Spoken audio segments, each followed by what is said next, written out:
there's an article on CBS Sports.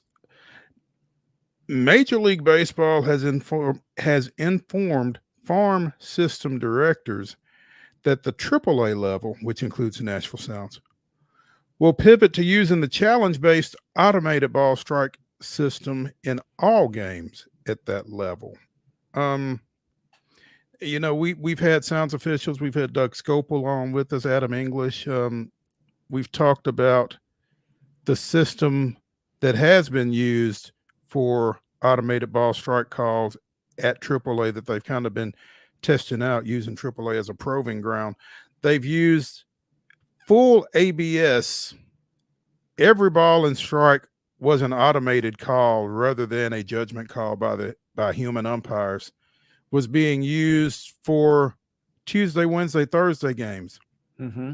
And then on Friday, Saturday, Sunday, it was a challenge system where the home plate umpires were actually making the calls. And then each team had like 3 challenges that they could deploy if there was a pitch that was particularly egregious in one direction or the other, I guess. So I guess slightly just before this, Manfred had said that the challenge system was, likely coming in Major League Baseball. So I guess they're trying to refine this at the AAA level before they bring it to the majors. But this is a interesting development, I guess, that they are going full ABS challenge on this. Yeah, kind of just like you said, maybe tweaking things up just a little more, refining things before we could see this go potentially to the higher levels. And kind of while we were talking about this, I did a Google and got to go back to April, but the Stripers won a game earlier this year that ended on a challenge, which is kind of an interesting headline to read as the call was made, and then their managerial staff deployed a challenge, and it was actually called as a strike 3, and that was the ball game. So you had the rarely, if not ever seen, walk-off kind of challenge call. Walk-off challenge. which is kind of fascinating. So yeah, this will be fascinating to see how this plays out, right? Because obviously everybody's kind of just sitting here wondering around, what does this mean for the next for the big league level in the next coming seasons, you think? If the ABS challenge system is adopted in the minors, then the question becomes whether that will be on a permanent basis or as a stepping stone to the full ABS. How soon the challenge system might make its way to the MLB is uncertain, but the logistical challenges are substantial given that players and umpires are heavily invested in the process. Personally, I mean, and I've been to Sounds games where the ABS challenge system was in effect and where the full ABS system was in effect. I like the challenge better. I like the human element, and I don't think we're ever going to lose that. I don't think they'll ever go beyond the challenge system personally. I just think it works better, gives more of a flow to the game, that kind of thing. So I think we'll all, if we're baseball fans, be interested to see where that goes and how that develops. But I think the challenge system, as again, as we've talked to various folks about it, I think the challenge system has kind of emerged as the preferred system of ABS. So yeah, I'm keep with an eye you. on that. I feel like we're gonna see full robots that fill in as umpires before we're likely to see the umpires kind of. We're not going to lose umpires, I don't think, until we got full blown Fox style robots zooming around the park and making the calls. I think you're right. I think we'll see the humans around until, kind of like our guest coming up in a moment, until we don't. There we go. Nice segue there.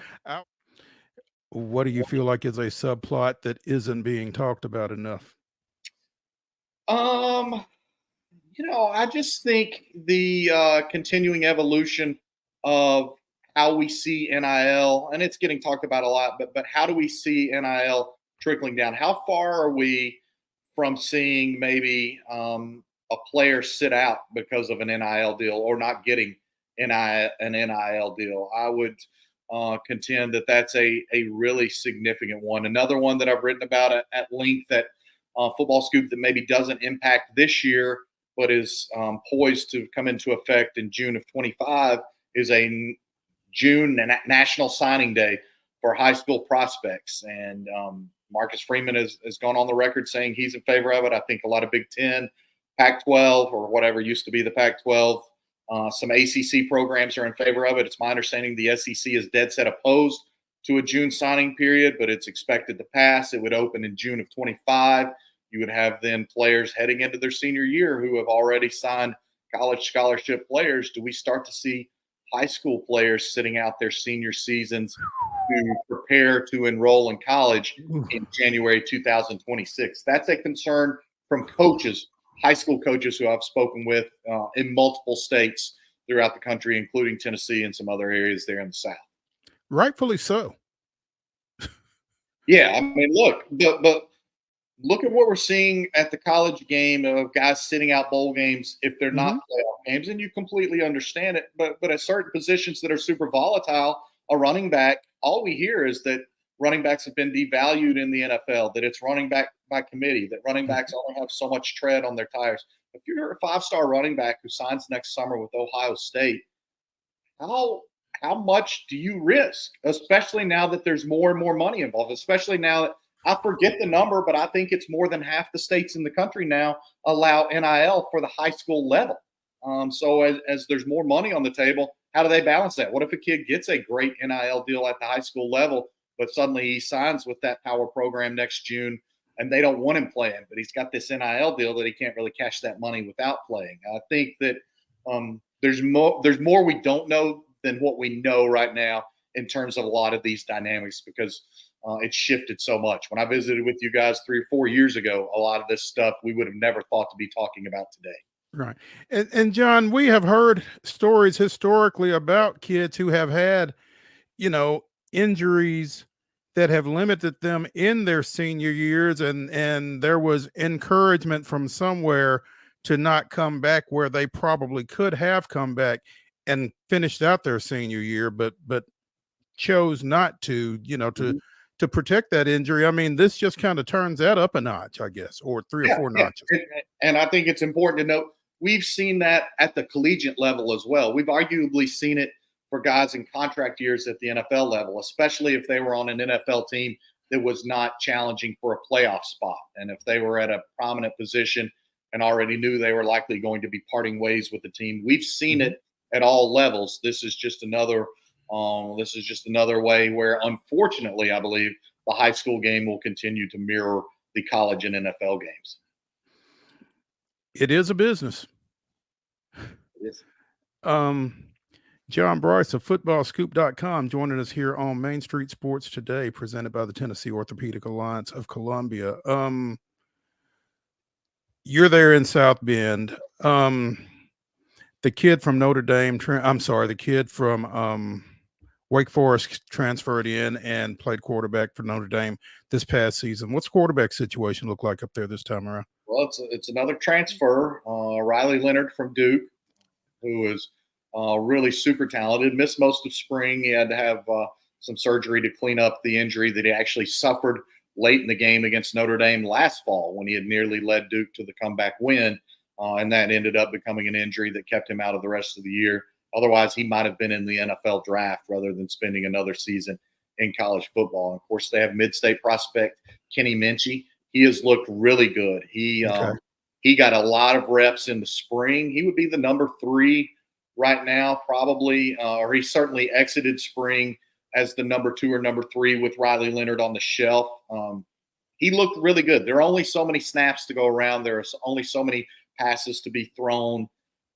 It's hard to forecast exactly where Kenny Minchey, where his career goes from here, but he's going to be a starting quarterback at the collegiate level. He has looked really good. He's really smooth.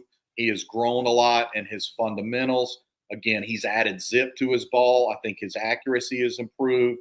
Coaches love his approach, his demeanor. He's attacked the playbook. He's done a lot of spending extra time with Gino Guidugli, the quarterback's coach and passing game coordinator. He's not been hesitant to pick the brain of Mike Denbrock, the new offensive coordinator. By the way, the Football Scoop 2023 Offensive Coordinator of the Year, as voted by his peers, not by a bunch of slaps like myself. So that makes it a better award.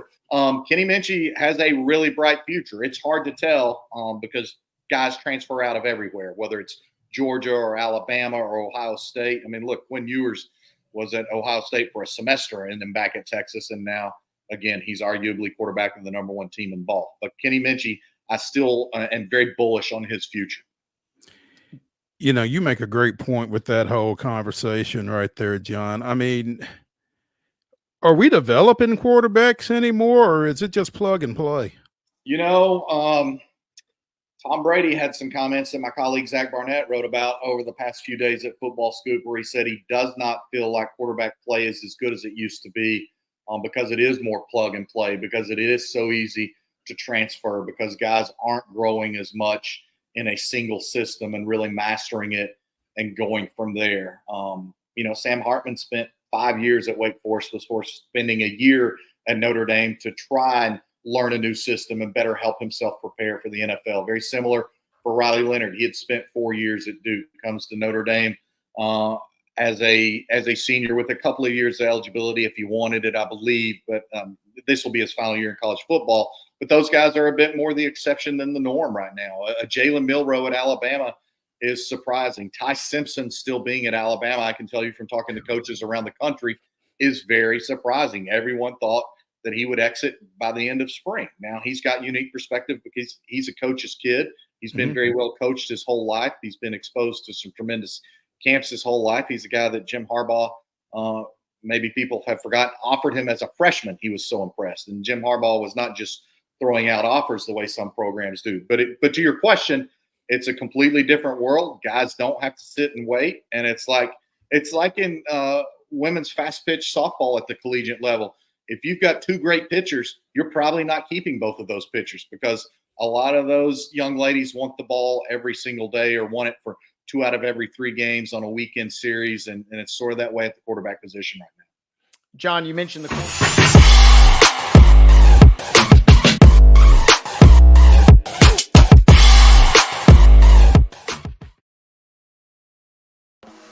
Bluegrass Auction Associates is hosting another estate auction in White House, Tennessee on Saturday, July 20th at 10 a.m. Join Bluegrass as they sell the Judy Matthews Honeycutt Estate, conveniently located in the scenic Orchard Park subdivision. This beautiful estate includes both real estate and personal property, so everything must go. Everything will be sold on-site and in person, and a 10% buyer's premium is added to the final bid. So bid with confidence with Bluegrass Auction Associates, committed to excellence. We thrive under the lights. A city of performers, putting on one heck of a show. Headlining night after night. Welcome to Smashville.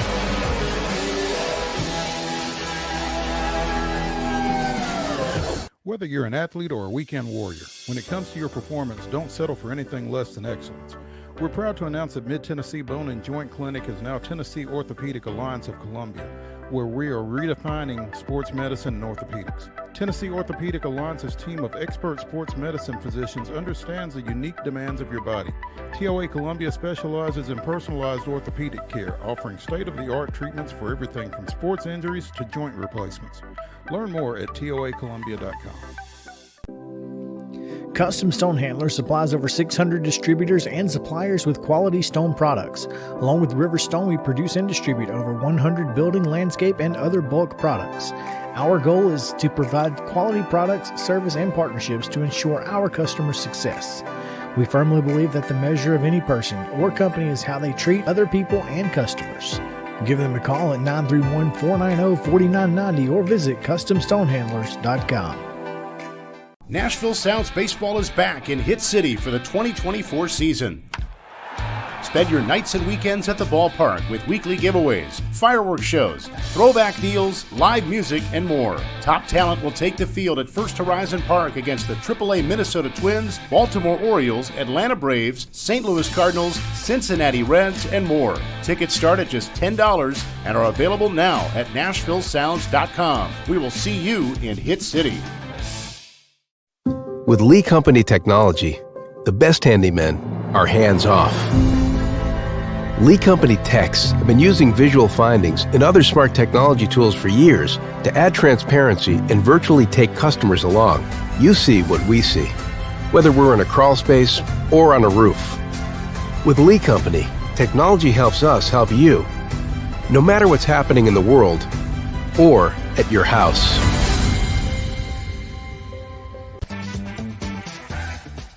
Tuesday here on Main Street Sports Today, presented by the Tennessee Orthopedic Alliance of Columbia. And it is Top 5 Tuesday, presented by Mid-South 5 Fitness. 2 locations, one in Franklin, one in Columbia. Thalys Steel.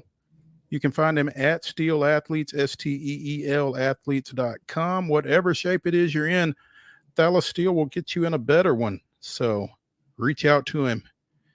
He'll hook you up. Top 5 summertime activities. Wade, this was your idea. I'll let you go first. Well, Mo, we're sitting here. We talked about the weather and how hot it is. These are similar but different, but I'll start. Your classic example that everybody's going to think, or at least I would think, how about just plopping down at the beach? I know the sand is 1,000,000 degrees. And, there's some other stuff that goes into it. But how about going to the beach and just kind of unplugging a little bit for a little summertime getaway? That's my plan for the weekend, actually. And it was also my number 1 pick. But, yeah, that's unplugging with something cold to drink. And, yeah, jump in the water every now and then. You got to be careful jumping in the water down at the Gulf, though, because there's been things in the water that aren't necessarily supposed to be that close to the coast. So gotta be on your P's and Q's a little bit. You got to be on your P's and Q's. Pay attention to those flags down there. But yeah, the beach. Since you have taken my pick, I will go to my number 2 pick, which is being on a boat somewhere on a cruise. It doesn't have the sand, but it's got the unplugging aspect of it, and it's got the something cold aspect to it, and both those are huge. So yeah, I love it. I love it. Opposite ends of the spectrum. I like to go all over the place, but give me a good old camping trip too. That's a hot, literally, depending on where you're at. Summertime activity. Give you a camp. Give you a bonfire. Make you some s'mores. Check things out. I'm going with camping and bonfire for number 2. My number 2 is, now that I have one that's working, throwing something on the grill. And, I'm kind of a lazy griller. I love my gas grill because I can go from deciding to grill to actually having something in about an hour and 15 minutes. I like the convenience. I feel like charcoal is probably better, but just the convenience of going out there, flipping a couple of switches, having some heat. I like a gas grill, and I love to grill whenever I get the opportunity. So that's my number 2.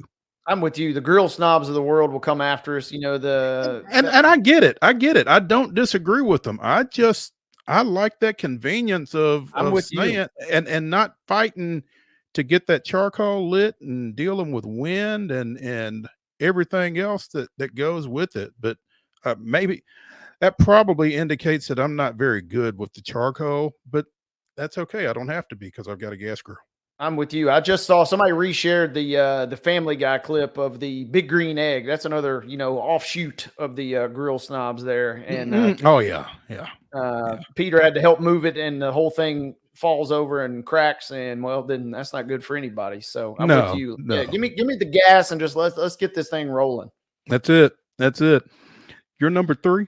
Number 3 for me. I got a couple that I'm going to choose from, but how about an amusement park? Yeah, it's 1,000,000 degrees. Yeah, you got to wait in line, but I mean, that's about as old school kind of Americana as you can get. Give me the amusement park, with the kids just running around and screaming. Maybe I'll change my tune when we get a little bit older. But for now, just being out and getting a little amusement park, whether it's roller coasters or a water park, even both of those, I'm okay with. My number 3, if I can't get to a beach and I can't get on a cruise, just hanging out around the pool. Again, just unplugging with something cold is it's good. Just vegging out for a little bit. So Absolutely. yeah.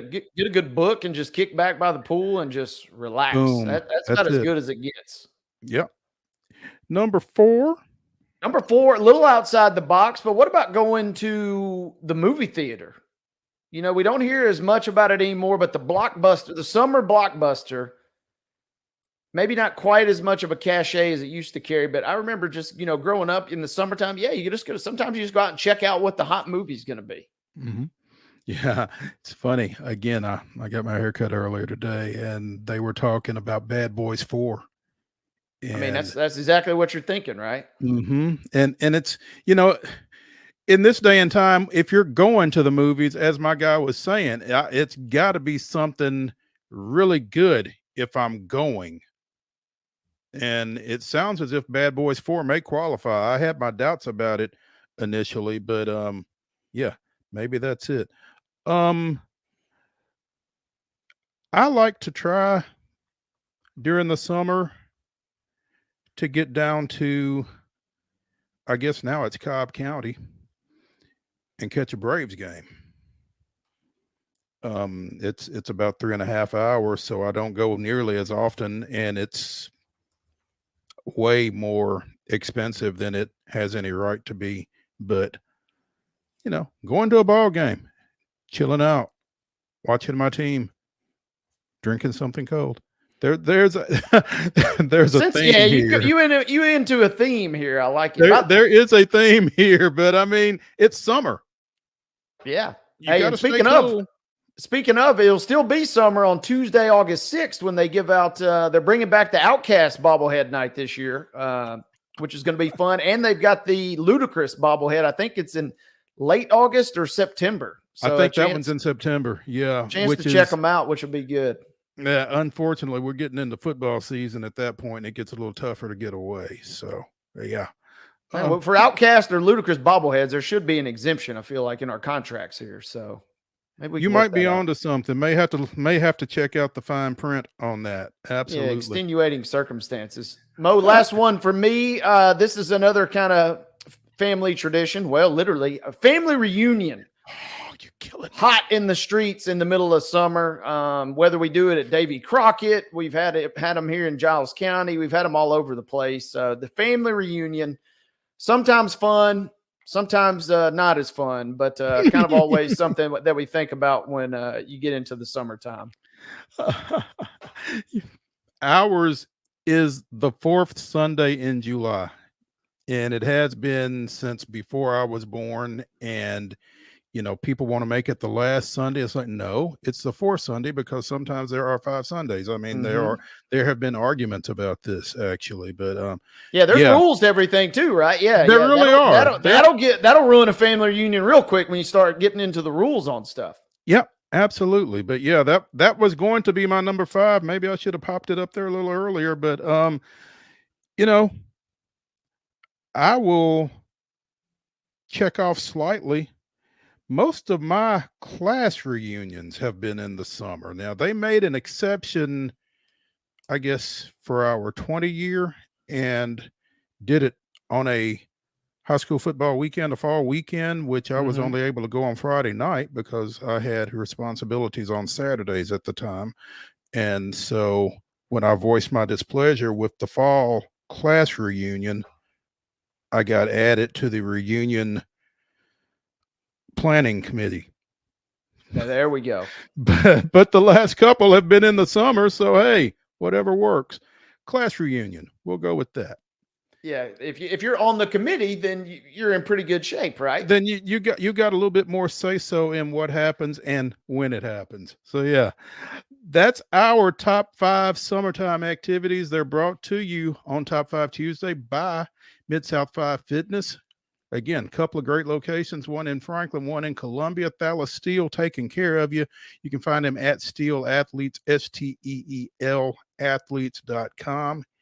Whatever shape you're in, Thalas Steel will get you in a better one. That top story brought to you, as always, by Piggly Wiggly and Neely's Mill over in Neely's Mill in Columbia. Be sure and check out their delicious daily deli lunch items, which are available until 6 o'clock, as well as their hand-cut meats, and everything is cost plus 10% at the cash register. Piggly Wiggly, Neely's Mill, Columbia, bringing you our top story. And we started to hear this during the evening yesterday. Many will tell you he was the greatest baseball player in the history of the game, certainly considered to be the greatest living ball player.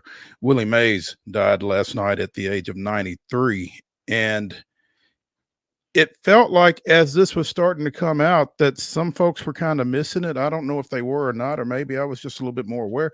Tomorrow, the San Francisco Giants and the St. Louis Cardinals will play a game at Rickwood Field in Birmingham,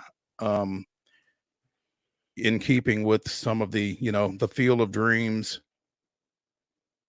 other special events at special venues that Major League Baseball has played over the last few years.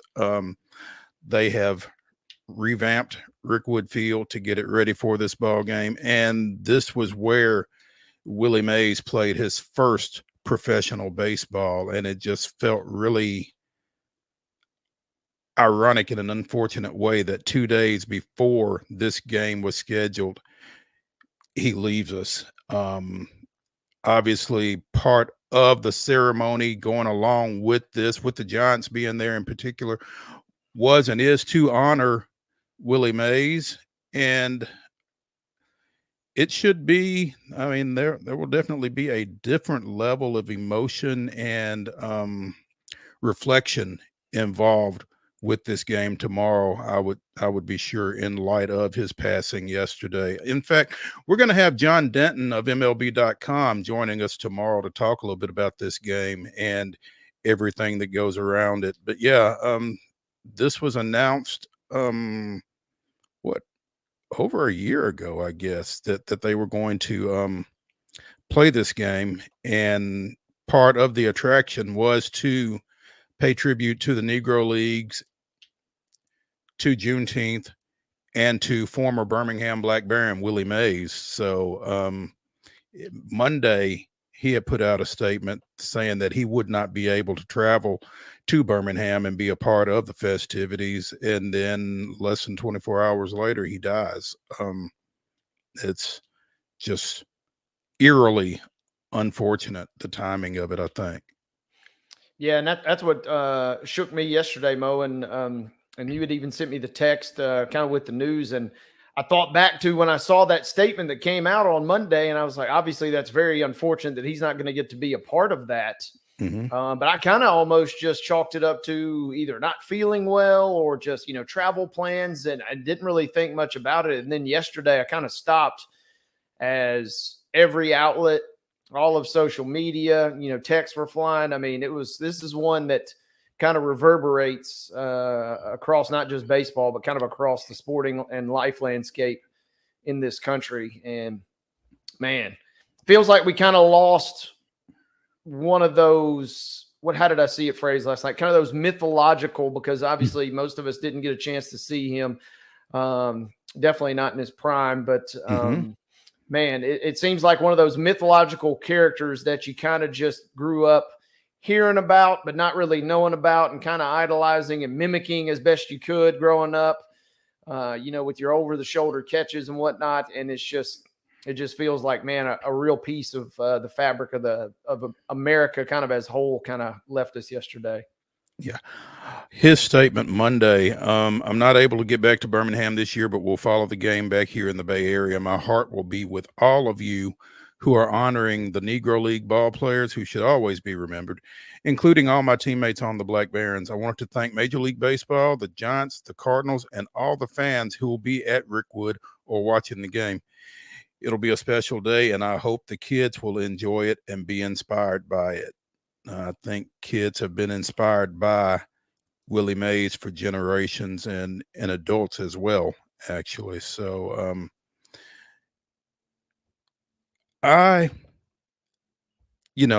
Willie Mays, Hank Aaron, both Alabama greats, both major league greats, two of the greatest to ever play the game. And I've always really been a Hank Aaron guy. No disrespect meant to Willie Mays, but I think that as I've watched more and learned more, I think Willie Mays's five-tool dominance probably elevates him ahead of what Hank Aaron did offensively, not just with home runs. Obviously, I mean, this is a guy who, if he had never hit a home run, would have still had more than 3,000 hits in the majors. But I mean, you really don't have to look any further than the catch in 1954 in the World Series to just see Willie Mays' greatness with the glove. This is a guy who won 2 National League MVP awards 11 years apart. No one else in any professional sport has done that. That's impressive. Not just in baseball, but in any professional sport. He won 2 MVP awards over an 11-year span. 24 All-Star games, 660 home runs, 12 Gold Gloves. If you're into analytics, his wins above replacement number was 156.2. And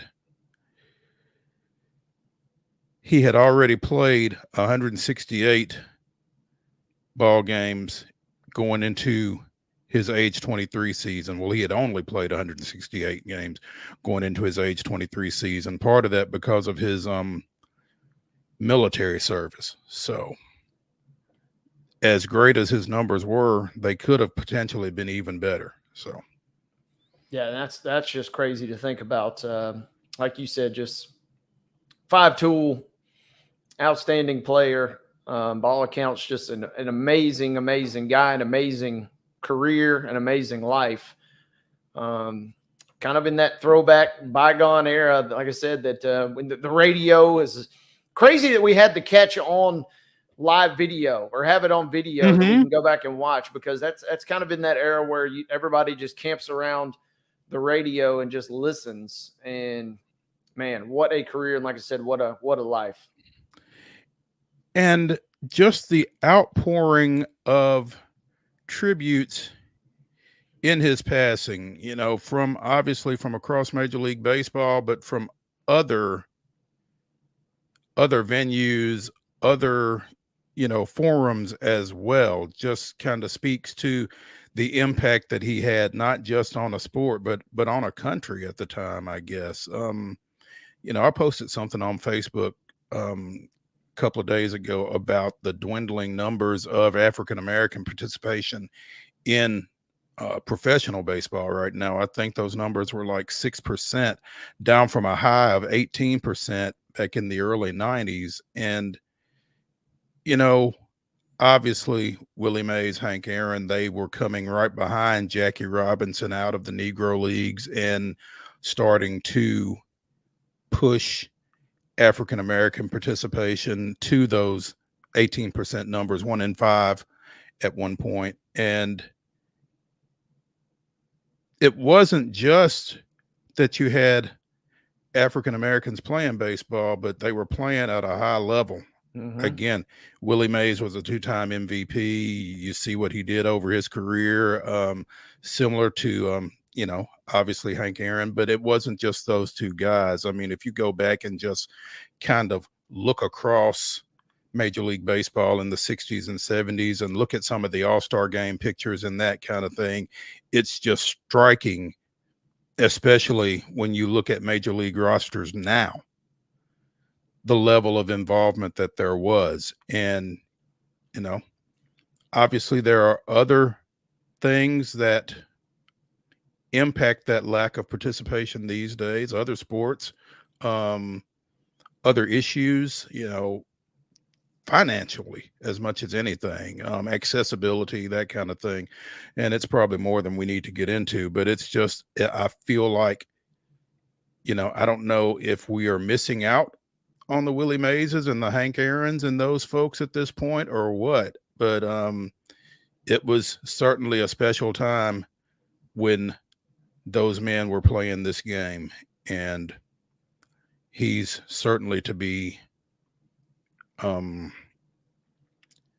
he deserves every tribute he gets, I think. So Willie Mays is dead at the age of 93, and again, I'm sure tomorrow's game between the Cardinals and Giants at Rickwood in Birmingham will take on a new level of importance, and we'll get a new level of attention as a result of this unfortunate circumstance. So should be something to keep an eye on. Let's take a break from the Lee Company studios here on Main Street Sports Today, presented by the Tennessee Orthopedic Alliance of Columbia. When we come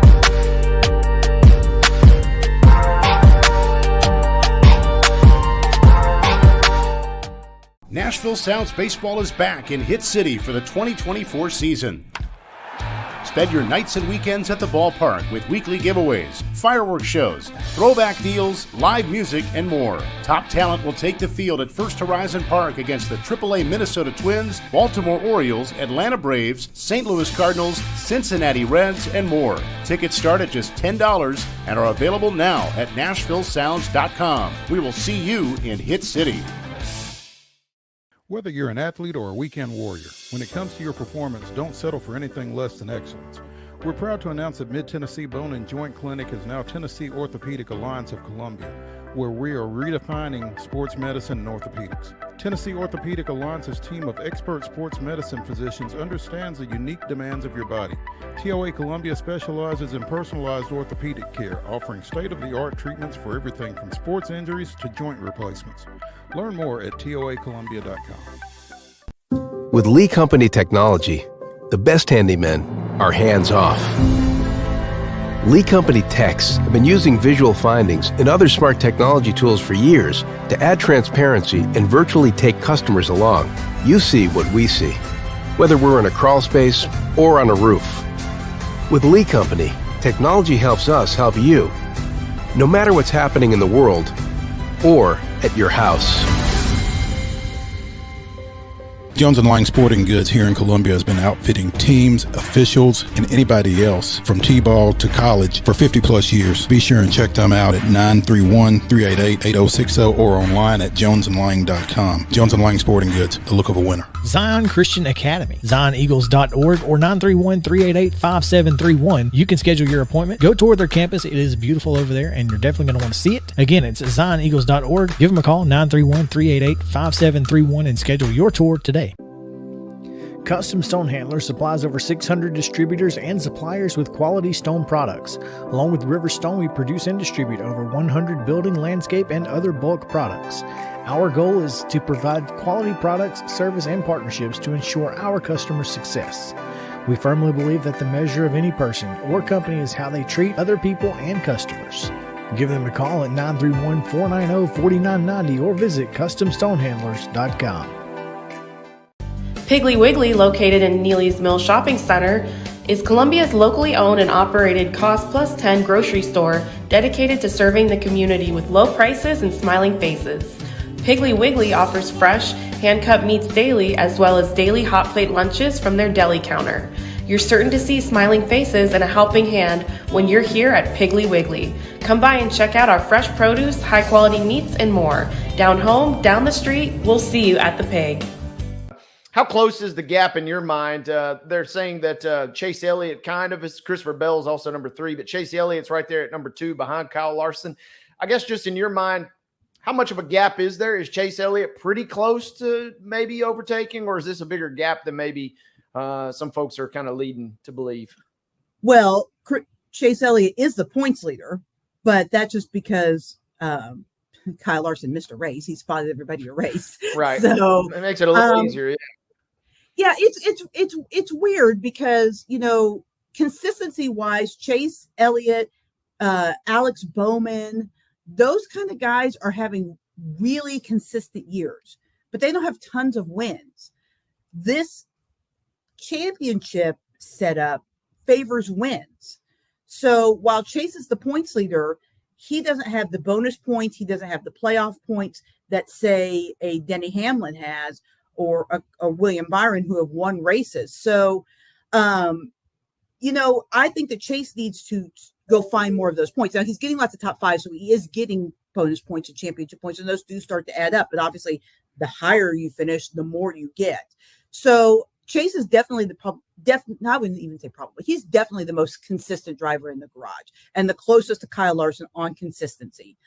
But he doesn't win as much as Denny Hamlin and William Byron.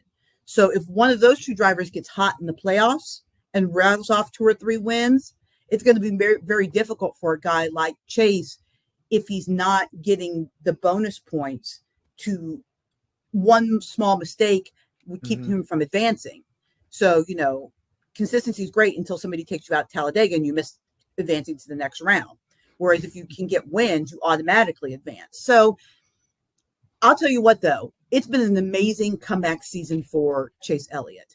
Last year at the end of the season, everybody was like, oh, he hates racing. He's done. He wants to step out of the car. He don't want to do this anymore. This is not for him. To now, all of a sudden, he's leading the points. So good on him. He's kind of shut a lot of people up for sure. Heather Williams of WCYB TV out of Johnson City joining us here on Main Street Sports Today, presented by the Tennessee Orthopedic Alliance of Columbia. As we're talking a little NASCAR, Ryan Blaney wins at Iowa, followed by William Byron, Chase Elliott, Christopher Bell, and Ricky Stenhouse Jr. closing out your top 5. This weekend, we go to New Hampshire. What are you expecting up in the Northeast? Joe Gibbs Racing to be good. If Denny Hamlin wins, he will run away from the lobster. They give away a live lobster to the winner in Victory Lane, and Denny wants no part of that. Really? Oh yeah, he dead or alive? Well, I think you would probably eat it, but this lobster in Victory Lane is alive, so he wants no part of that. Yeah, you look up the picture; they're absolutely hysterical. There's like a picture of him like ducking and running from the live lobster in Victory Lane. That's kind of fun. Hang on a minute. Let's delve into this a little deeper, because I mean, I know that there's a part of New Hampshire that is Atlantic coast, I guess, but I just never really thought of New Hampshire as seafood country. I mean, they give away a live lobster in Victory Lane. There was actually a pretty good meme last week that said if you won Sonoma, Iowa, and New Hampshire, you would have a meal, because it had the New Hampshire winner holding up the lobster. Obviously, Ryan Blaney ate corn in Victory Lane, and at Sonoma, they give you wine in Victory Lane. So you would have a nice little meal there, some lobster, some corn, and some wine if you won all 3 races. Little lobster chowder there, huh? Yeah, sure.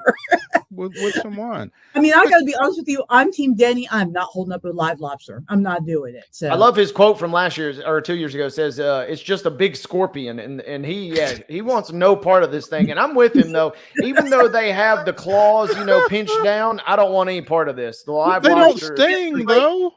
Those rubber bands can break. I want no part of that. I worked at a grocery store, and yeah, that's the last place I wanted to be, was close to the lobster tank when that had to come up. But he has a good chance of winning. Joe Gibbs Racing is very good at New Hampshire.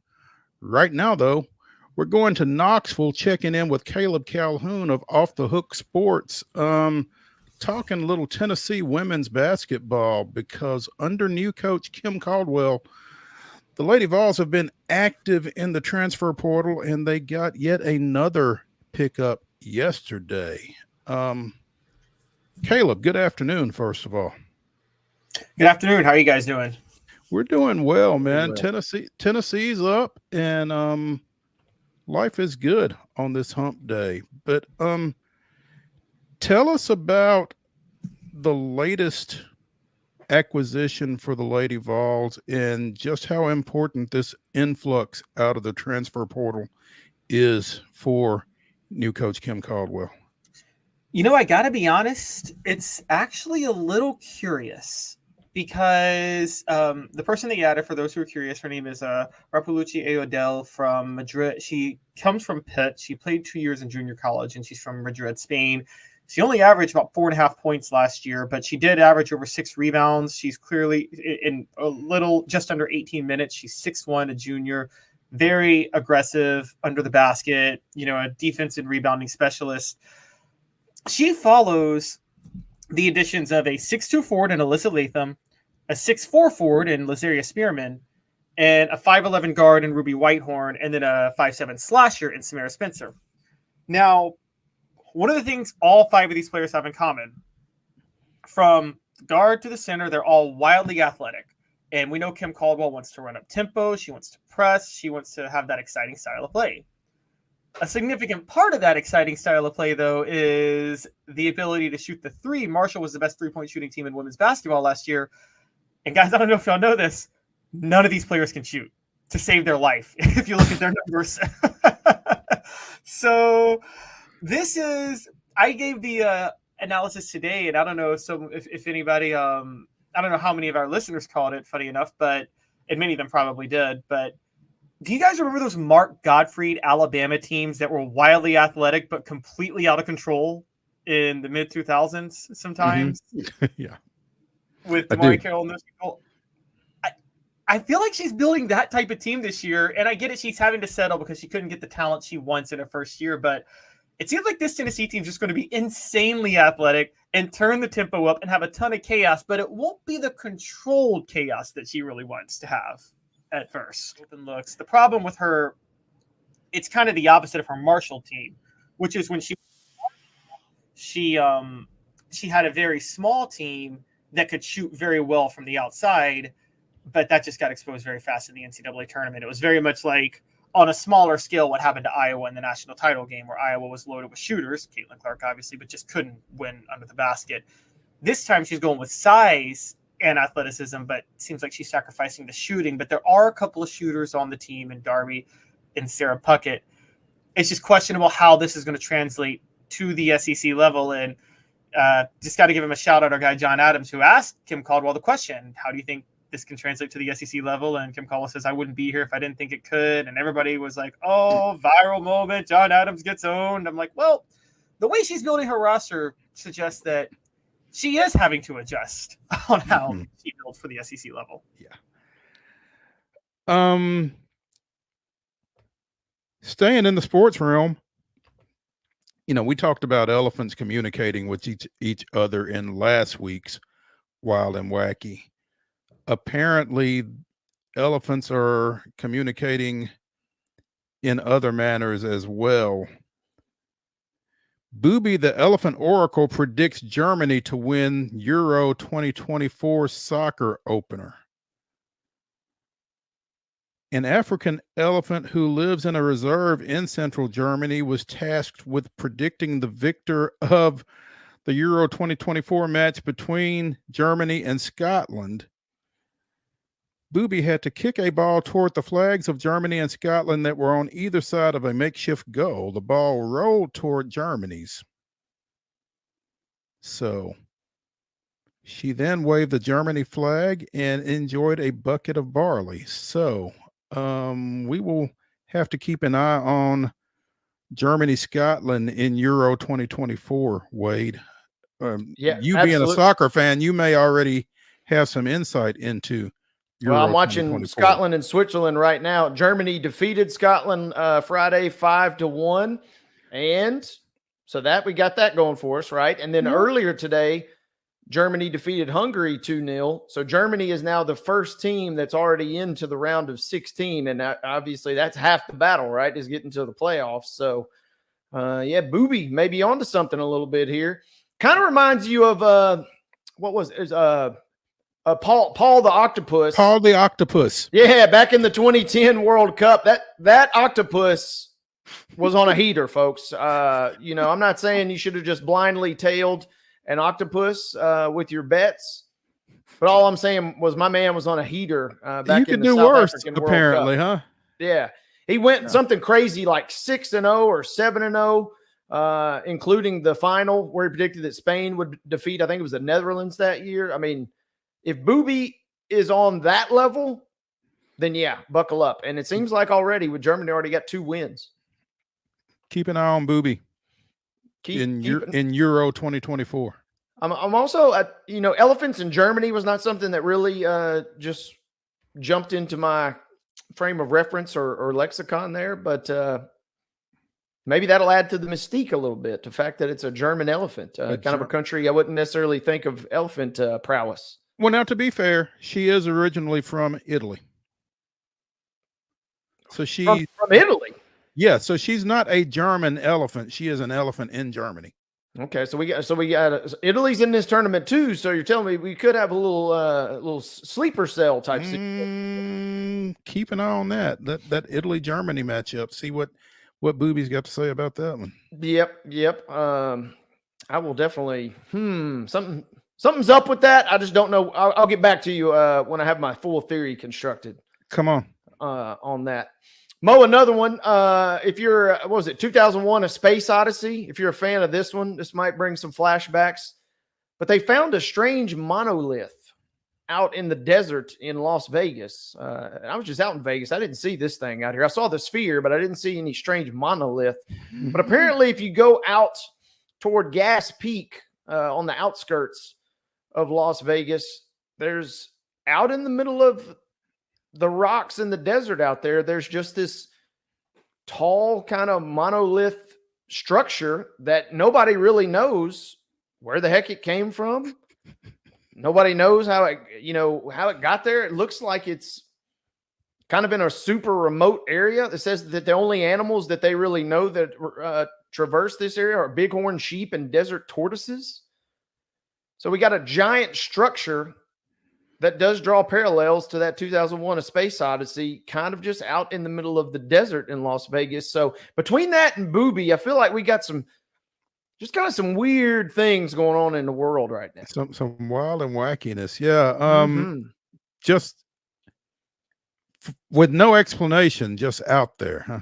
It's just out in the middle. It's just this tall, kind of like a monument or kind of like a statue almost that you would see, just this tall black statue that's just out in the middle of the desert. And nobody knows. It's kind of like like Stonehenge almost. Mm-hmm. Nobody really knows for sure how it got there. That is wild. It's not like somebody won it at a casino and just dropped it off out in the desert, I don't think. It looks like it's pretty dang heavy. It looks like it would take some. It would take some effort to get it there. That's what I'm thinking. Yeah. And like I said, the only animals supposedly go out there are bighorn sheep and desert tortoises. So, I don't think they're hauling it out there. I don't know. Story brought to you as always by Piggly Wiggly over in Neely's Mill here in Columbia. Be sure and check out their delicious daily deli lunch items available until 6 p.m. daily. Also, their hand-cut meats and everything is cost plus 10% at the cash register. Piggly Wiggly and Neely's Mill in Columbia bringing you today's top story. And as we mentioned, the University of Tennessee Volunteers, in dramatic fashion, down Texas A&M 6-5 last night to claim the first NCAA Division I baseball national championship in the program's history. And when we say dramatic, it was dramatic from the beginning until the end. Christian Moore hits a leadoff home run in the bottom of the first to get Tennessee on the board. And after a little bit of a rocky ninth inning, Aaron Combs gets a strikeout of what would have been the go-ahead run with a runner on base to preserve that 6-5 victory last night. So never lacking for dramatics are the Volunteers. Finished up a 60-win season, the first 60-win season in Southeastern Conference baseball history with that victory. So heck of a year for UT. And oh, by the way, they became the first national number 1 seed to win the national championship since 1999 when Miami did it in the first year under this current format. So huge win. And as you said, Wade, when we were talking earlier, it does kind of feel like a little bit of a weight lifted just in terms of, Tennessee 2 years ago being the national number 1 and not being able to get off their field, falling to Notre Dame in the super regionals, and, the expectations that have been built for this program since, Tony Vitello took it over, and to finally punch through. And I'll tell you, it feels not just like a breakthrough for baseball, but a breakthrough for University of Tennessee athletics. Yeah, that's exactly right, Mo. That's exactly what I took away from this last night. And just kind of text from friends, some a little more coherent than others by that point in the night, but others, just on social. I mean, it was wild to see. And that's kind of the thing that I took away, was that this feels like a culmination of a program, baseball building for a while and breaking through. And it feels like a culmination of the athletic department somewhat picking itself up off the mat and finally breaking through. You mentioned the success they've had in baseball, being number 1, but falling short. Football, they were ranked number 1, a couple of years ago, and it looked like it was there for the taking, and that kind of crashed on them at the last minute. It just feels like things were going. Basketball, makes a great run this year. It just felt like things were getting so close, but it was kind of, same old Vols type situation. So the fact that they did punch through, the fact that they had to go through a little extra adversity to do so, it wouldn't be Tennessee without drama. So, of course, there had to be, a little extra drama and intrigue, not only with Game 3 in general, but also, as you mentioned, the way that it kind of played out before our eyes last night. But, man, it feels – if you're a Tennessee fan, there really is no other way to describe probably how you feel today, because it is what did we hear from Carl Ravitch last night? Rocky Top has climbed the mountaintop. I mean, it is it's been a long time coming for a department that has been plagued by a lot of bad memories for the last couple of decades. Yeah, and it wasn't just last night that they had to overcome adversity. They dropped the first game on Saturday to A&M. So, they're playing with their backs against the wall for the final 2 days, literally, and we're down 1-0 late in Game 2 before getting a couple of 2-run home runs, one from Dylan Dreiling, who will never have to buy a drink in Knoxville again, and one from Cal Stark. So to win that one 4-1. And then still, you're battling in this one, even with a 5-run lead, apparently, because like you said, Tennessee can do nothing easily. So just the way they won, as much as the fact that they won, is just huge for that program. And again, it feels huge for that athletic program as a whole. So again, we'll be getting with Christopher Gabriel more on that and talking more with Pernell Knox here in the next segment. But it just it feels really, obviously feels really big, and it just continues the dominance of the Southeastern Conference, whether anybody wants to hear it or not. That's the 5th straight national championship in baseball that the SEC has claimed, and they were going to get it either way, obviously, since it was an all SEC matchup in the finals. But make fun of it if you want to, but it's times like this where you see why it just means more, I guess. Yep. We saw it, and you made a great point. I mean, this was, Greg Sankey.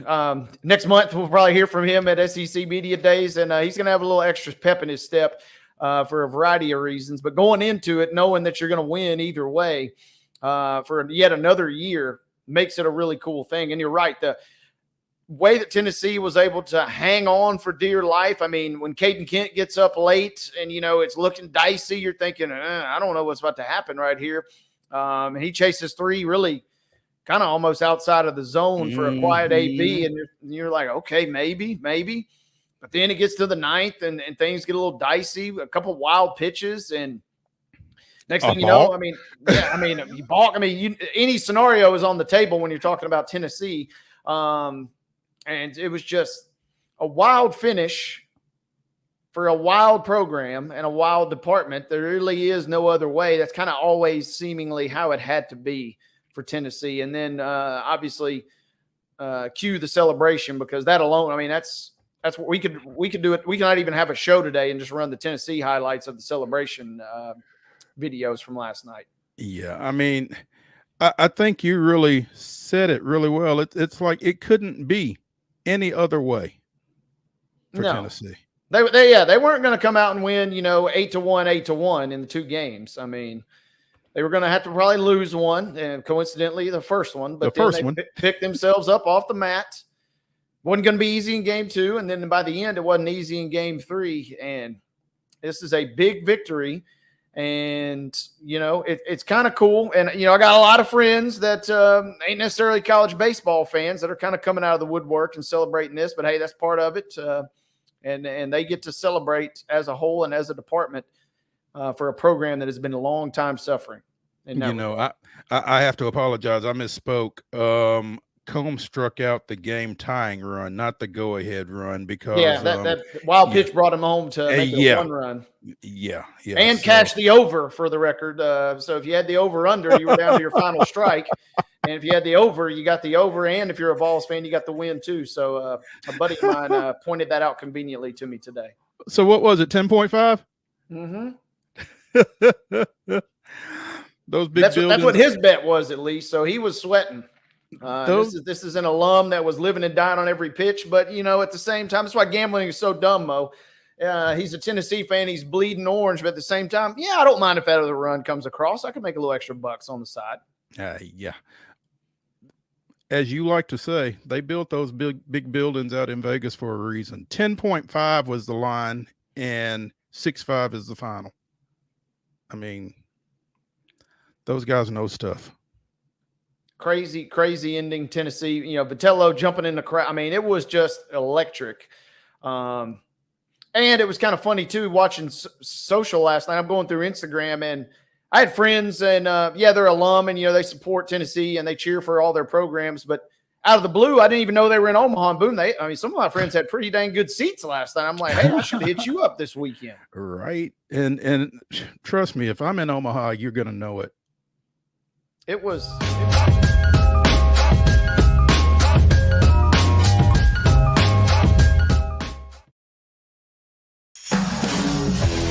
We thrive under the lights. A city of performers, putting on one heck of a show. Headlining night after night. Welcome to Smashville.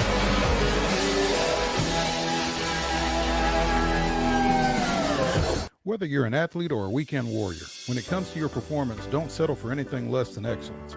We're proud to announce that Mid-Tennessee Bone and Joint Clinic is now Tennessee Orthopedic Alliance of Columbia, where we are redefining sports medicine and orthopedics. Tennessee Orthopedic Alliance's team of expert sports medicine physicians understands the unique demands of your body. TOA Columbia specializes in personalized orthopedic care, offering state-of-the-art treatments for everything from sports injuries to joint replacements. Learn more at toacolumbia.com. With Lee Company technology, the best handymen are hands-off. Lee Company techs have been using visual findings and other smart technology tools for years to add transparency and virtually take customers along. You see what we see, whether we're in a crawl space or on a roof. With Lee Company, technology helps us help you, no matter what's happening in the world or at your house. Jones & Lang Sporting Goods here in Columbia has been outfitting teams, officials, and anybody else from T-ball to college for 50-plus years. Be sure and check them out at 931-388-8060 or online at jonesandlang.com. Jones & Lang Sporting Goods, the look of a winner. Zion Christian Academy, zioneagles.org or 931-388-5731. You can schedule your appointment. Go tour their campus. It is beautiful over there, and you're definitely going to want to see it. Again, it's zioneagles.org. Give them a call, 931-388-5731, and schedule your tour today. Piggly Wiggly, located in Neely's Mill Shopping Center, is Columbia's locally owned and operated Cost Plus 10 grocery store dedicated to serving the community with low prices and smiling faces. Piggly Wiggly offers fresh, hand-cut meats daily, as well as daily hot plate lunches from their deli counter. You're certain to see smiling faces and a helping hand when you're here at Piggly Wiggly. Come by and check out our fresh produce, high-quality meats, and more. Down home, down the street, we'll see you at the Pig. Nashville Sounds Baseball is back in Hit City for the 2024 season. Spend your nights and weekends at the ballpark with weekly giveaways, fireworks shows, throwback deals, live music, and more. Top talent will take the field at First Horizon Park against the AAA Minnesota Twins, Baltimore Orioles, Atlanta Braves, St. Louis Cardinals, Cincinnati Reds, and more. Tickets start at just $10 and are available now at NashvilleSounds.com. We will see you in Hit City. Pernell, to piggyback on that, what type of recruiting paraphernalia will y'all be putting out now with Kavaris carrying the national championship trophy and, kind of maybe photoshopping a CA t-shirt on him or something like that? I mean, what are y'all's plans to try to take advantage of this exposure? I mean, they mentioned, Columbia Academy on a couple of telecasts and that kind of thing. Just, that's the kind of exposure that money can't really buy. Yeah. So much is going through my mind. Like I said, we posted a little bit the other day, and I posted. It's a pretty cool picture on Instagram. You'll have to see it. It was just a picture I took of him getting on the bus. I can't remember if it was after practice or a game. He had his shades on. Just really, really cool. And I just put something to the effect of from CA to national championship. From here, you can go anywhere. So a lot has yet to be done. We're still trying to think of things to do, but once things cool down, I'd like to get him on campus and sign autographs, all that stuff. But I just think people knowing who he is and how proud of CA he is, how well his family talks about CA, I think that's gonna do things that nothing else can do. Him being there and being a really laid back guy, hard worker. I think that's going to say it all. No matter what we do, I just think the way he's walked and the journey he's had has been everything. So I think that's going to, sell a lot of tickets, recruit a lot of people, whatever you want to say. I think that's going to do most of the talking for us. So y'all do want to try to get him back on campus and do something for him then here soon? I definitely think so. He's got a lot going on right now, as you can imagine. I got to see him for a short time, just told him congrats. But draft stuff coming up, trying to finish up with graduation. I think they're getting back in and doing a parade today. So just trying to figure out when is the best time for him just to be on campus and hang out and, whatever he wants to do for us, we'll let it go and we'll figure it out.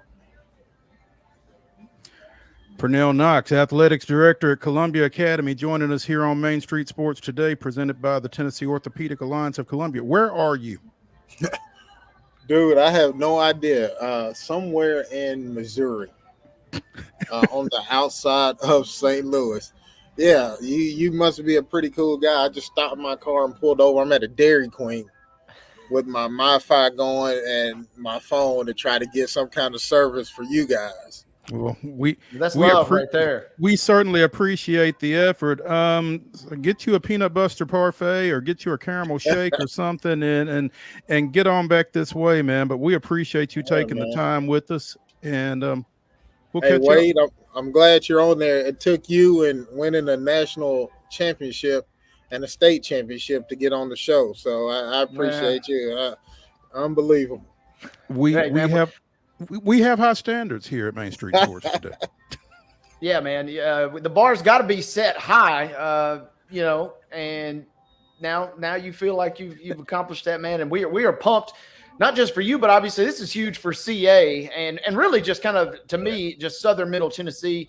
And Mo and I are going to talk about it later in the show. Kind of really the state of Tennessee is going to benefit this, but it feels like Southern Middle Tennessee, Murray County, Lewisburg and Marshall County, especially, kind of going to all benefit and kind of get some nice pub from all this, which I think is just fascinating. No doubt. Shout out to Columbia Academy. Shout out to Kavaris and his family. I'm telling you, they're first class, man, and it was awesome to get to sit by them and just kind of hang out with them. Like I said, they treated me, like I were their own. So enough can't be said about them and the love they showed, not only me, but Columbia Academy as well, for sure. It was really cool to see them show Roderick and Alicia on the telecast when Kavaris would do something big. So it's nice. It's always cool when you see people that in situations like that. Yeah. And can't thank you enough for stopping somewhere in Missouri at some Dairy Queen to come on with us. And we will try to get you on again when it's a little bit more convenient for you. All right, look, last thing, I better give a shout out to Kendrick Tears. He was more of a superstar this whole time than Kavaris and his parents. So if I didn't say anything about him, I'm sure I would be in trouble. So I wanted to say that. But thank you guys. Appreciate you. And I'll be touching base with you. Travel safe, man. Yes, sir. Yeah, and that's what I'm thinking immediately is it trickles down even to the players. Hey, we got to step our game up another level. And just having been on a college campus, I mean, we all have, obviously, but just when you walk around, it kind of goes back to like high school almost, in a sense. Hey, there goes so-and-so down the hall. We just kind of got to step our game and aspire to that level. So I love the picture that you're painting there. And it's also, from a human element, just so fascinating how delicate this balance is. If Tennessee throws like 3 more pitches a millimeter the other direction, we're not having any of this discussion today, which is just crazy to think about, right? You're absolutely right. I was on the central coast of California in this wonderful small beach town named Cayucas during the Florida State series, with the opening game. And I'll admit, battered valve syndrome was alive and well. I forgot my medication, and it was bubbling over. I was ready to just run out and sit in the water and wait for a shark. I mean, it was just awful. And then that 9th inning came, and I found myself sitting there thinking, well, what are we watching here? What is happening here? And I'll tell you, I'm sure you guys felt the same way. When that 9th inning happened and they ended up winning that game 12-11, as on the lives of my daughters, I said out loud to anybody who was within earshot, including the Sand Crabs and the Sharks, they just exercised every demon that this program collectively has had, and they're gonna go all the way. They're gonna win this whole thing. It just felt like that's the kind of win. That was the Clint Sterner fumble in that 9th inning, right? Felt like it. Google it. Yeah, that's right, kids. Google it. That's it. Google 1998. It. Yep.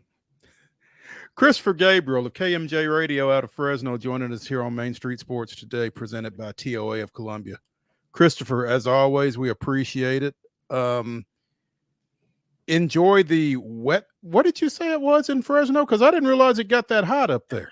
When you look at the planets, I would ask you respectfully to look at your universe maps, because you'll see Mercury, Venus, and then you'll see Fresno. We're just, it gets routinely, last summer we had 19 days in a row over 100. It gets incredibly hot here. It's unbearably hot. Yesterday was 107. Today it's supposed to be 106. I sometimes will go on the radio in the morning and I'll just say, today we're looking at 83 degrees right now here in Fresno, getting up to a high of 143. And invariably somebody will email the station and say, somebody needs to help this guy out. The temperature doesn't get to 143 degrees here. It's like, I get it. But it is hot. We usually don't see rain again here. And again, I'm not kidding. We don't see rain again here until early November. We saw a couple of drops yesterday. I saw a flash of lightning in the mountains. And I mean, I almost pulled over to the side of the road and just kind of got misty a little bit, like maybe we're going to get a little weather. So yeah, it gets hot here. It's a dry heat, but don't buy into that, fellas. Don't because, worry. Yeah, you say to folks, yeah, it's a dry heat, but it's still 110. So Yeah. And it's Top 5 Tuesday, brought to you by Mid-South 5 Fitness. 2 great locations, one in Franklin, one in Columbia. Whatever shape it is you're in, Thalas Steel will get you in a better one. So be sure and find him at steelathletes.com. That's STEEL athletes.com to get hooked up. In light of last night's events, both the Stanley Cup final and the Men's College World Series, not really. Wade and I are going to give you our top 5 most memorable championships. So buckle up. Wade, number 1. Number 1, I'm coming hot right out of the gate. Let's dial it back to 1997. And this is an individual championship, but when Tiger Woods wins the 61st Masters, we didn't know it at the time, or maybe we did, but he was transforming the game of golf to the extent that we would never see it ever again. And by him winning that, setting off that chain reaction, going on his crazy personal run, but just kind of transforming the sport in general, that one is on the top of my list, the 97 Masters. That's a great one. And as you put it, I think we may have known it. I don't know that we knew to what degree. But yeah, that's. Yeah, I mean, you knew something was going on, but I mean, just the game just totally. The magnitude of it, you may not have known, but yeah. I'm going to go recent. And if my shirt, you can't see it probably, but my shirt would probably give it away. But is that a Michigan 24 national champ shirt? It is not a Michigan 24 national champion shirt. It is a Braves 21 World Series champion shirt. Enough said. Yeah, you just had to go there, but that's okay. Yeah, well, you had that Astro shirt on a few weeks ago. I've still not forgotten it yet. So number 2, they didn't beat the Braves though. No, well, not that year. Well, number 2. Number 2 for me. Let's walk it back. I'll stay baseball here, but give me 2004. This was a dud of a World Series, but it had so much hype behind it. The Red Sox, fresh off the win versus the Yankees.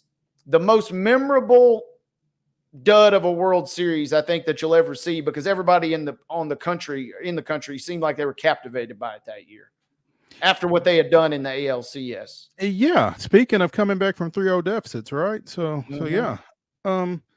That's a good one. My number 2 is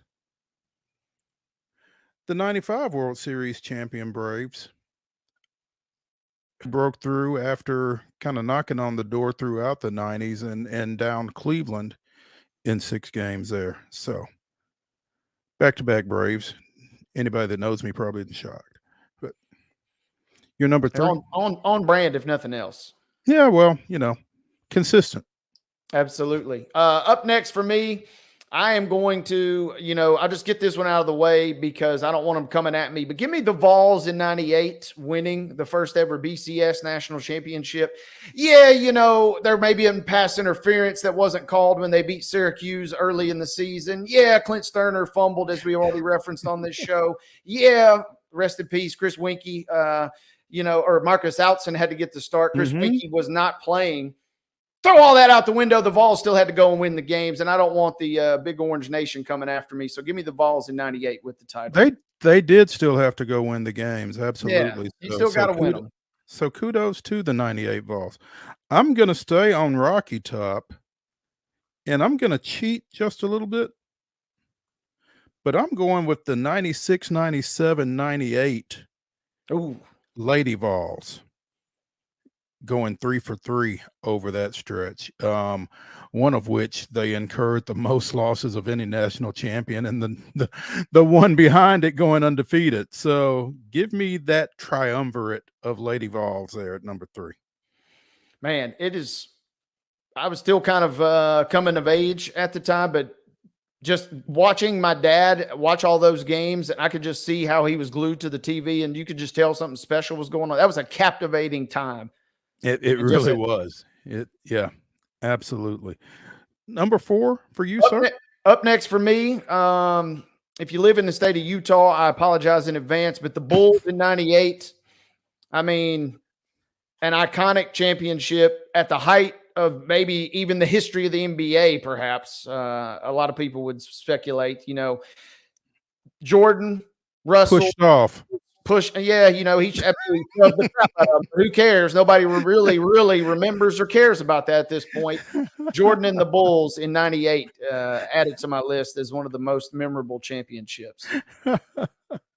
Jordan pushed off. My number 4 is the first championship that I had a chance to cover as a journalist, and it is the 1989 Franklin Rebels boys basketball team defeating nationally ranked, nationally touted Whites Creek in the finals over at Murphy Center.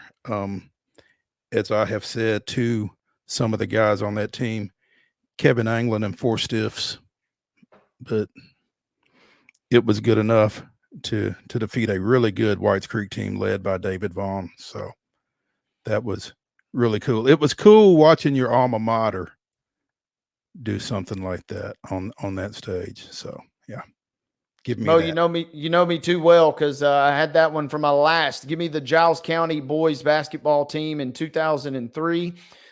Still the only boys basketball championship for Giles County, led by a sophomore, Tyler Smith, and some really good juniors and some really good seniors. We had to beat Bolivar at home in the sectionals on a buzzer beater from half court to even get to Murfreesboro. And then they knocked off Fulton, they knocked off Haywood County, and then they knocked off Ridgeway, who was the defending champ, on a buzzer beater from good buddy Eric Howard. Eric Wheezy Howard floats one in. So I'm with you right there. Got to give it, nationally, maybe not the most memorable, but it's one that anybody in the community of Giles County will never, ever, ever forget. I get it. I get it. And my number 5, this may have been, I'm going to take the disclaimer off.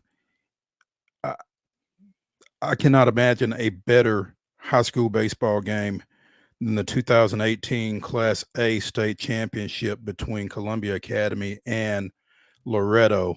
1-0 in 12 innings. CA wins it, defeating current MLB pitcher Ryan Weathers, but a lot of good talent on both sides of the ball in that one.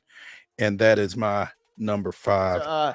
I was wondering, do the Grizzlies, if they do make a move, is there any scenario where they don't try and trade up to get, if they pick anybody other than Klingon at that point? Because it seems like in a draft where so many teams are kind of, we're not sure what they need or we're not sure what they want, it seems like the Grizzlies have been pretty well intentioned. Hey, we need a big guy. We need one now.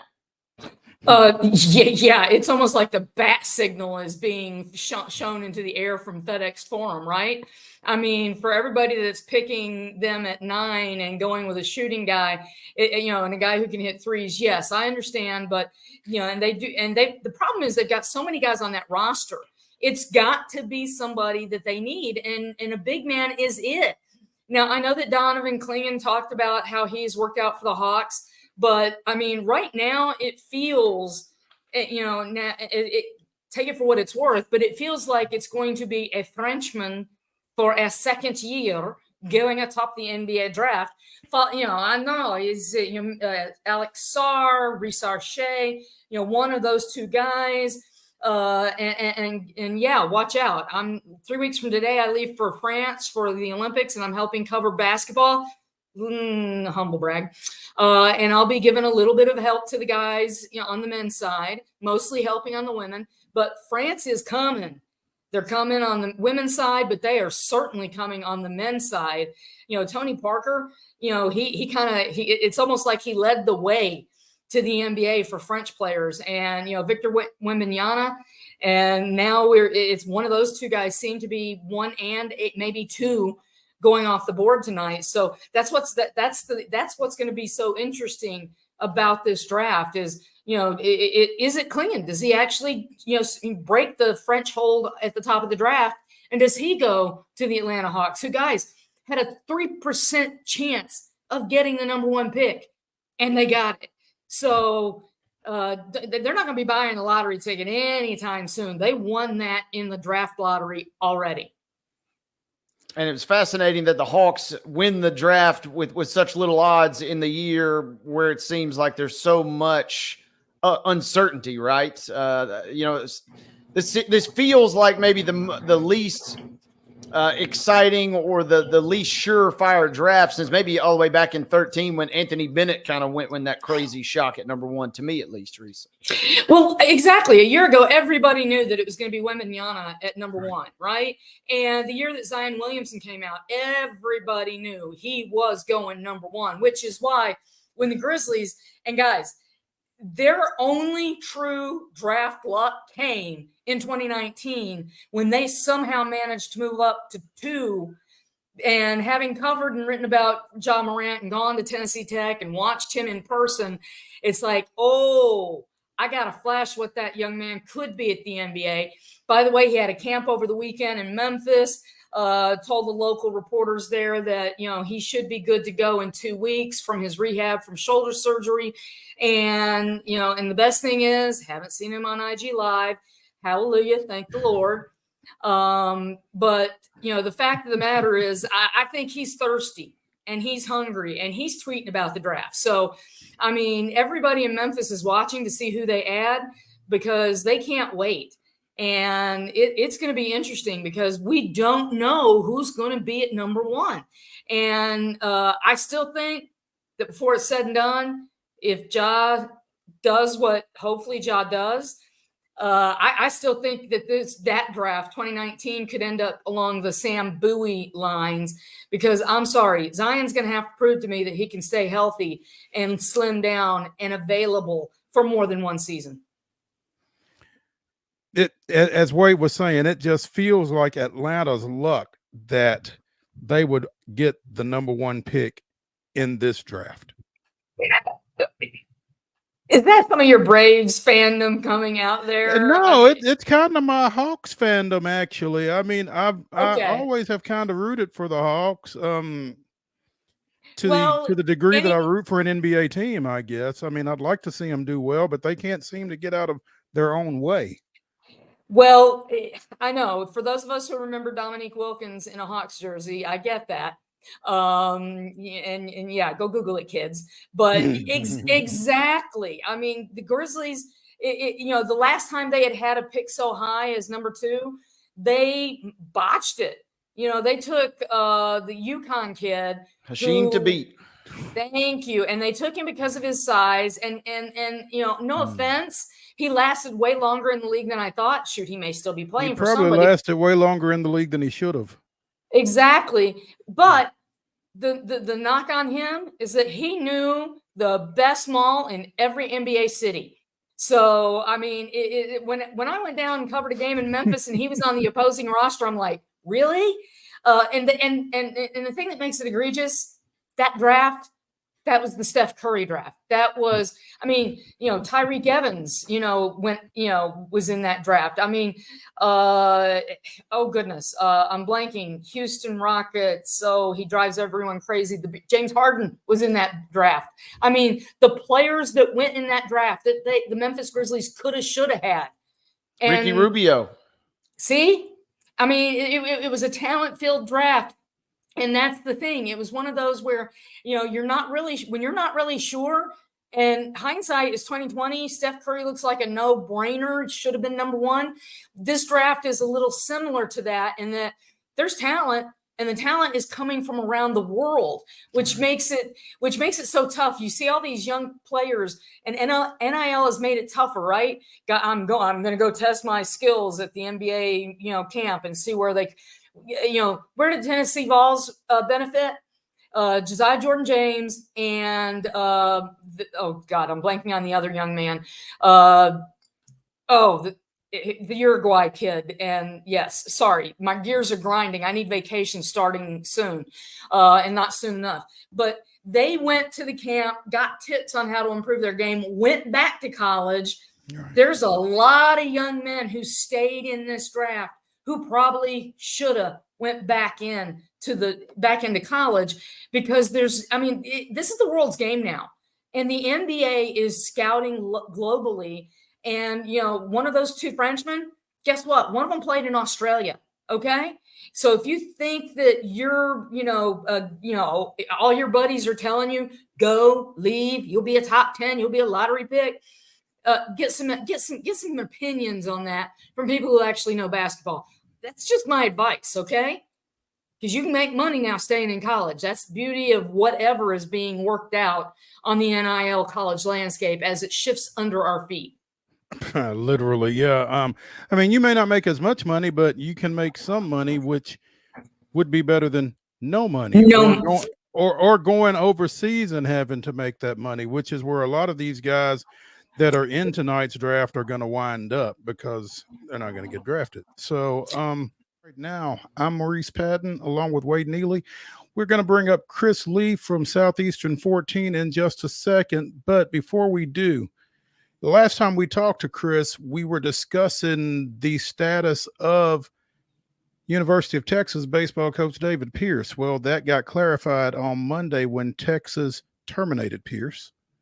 And it became a little bit more clear yesterday when Texas hired former Texas A&M coach Jim Schlossnagle. Now, Schlossnagle was asked in the aftermath of A&M's loss to Tennessee in Monday's championship game what his status was, or what his reaction was to being connected to Texas, and he pretty well scolded a guy for asking him about it. Less than 24 hours later, he's in Austin. So he was asked at his introductory press conference at Texas about that whole situation. We got a clip. Coach Schlossnagle, Olin Buchanan, TexAgs.com. Welcome. Thank you. Coach, on Monday night, you said that you went to Texas A&M with the idea of it being a last job. And then you said that your mind hadn't changed beyond that. So, number one, what changed? And then number two, what would you say to those Texas A&M people that supported you that feels like that you intentionally misled them? Well, I didn't intentionally mislead them. And that's a very fair question for you to ask, because that is what I said. In that moment, that's exactly how I felt. At 50 years old, you got to understand, and Chris would probably back me up on this, I love TCU. My children grew up there, Fort Worth. I was there 18 years, and it had to be a very unique situation for me to leave that at 50 years old. I love Coach Garrido, but I hope I get to coach here for a long time, but I don't really have any plans on coaching to 75, 78 years old. So I made that choice because it aligned both personally and professionally with what I had going on at the time. And I loved it. And I dove in with every single ounce of me to help A&M have the very best baseball program it can possibly have. And that investment lasted through the last pitch of the national championship game. It never wavered, not 1 second. I don't care what anybody says. As Chris likes to say, we have jobs and try to run a business on other people's passion. And if I had left Texas A&M for some other school in a different part of the country, the interesting text messages and messages that I got yesterday probably wouldn't have happened. But I get it.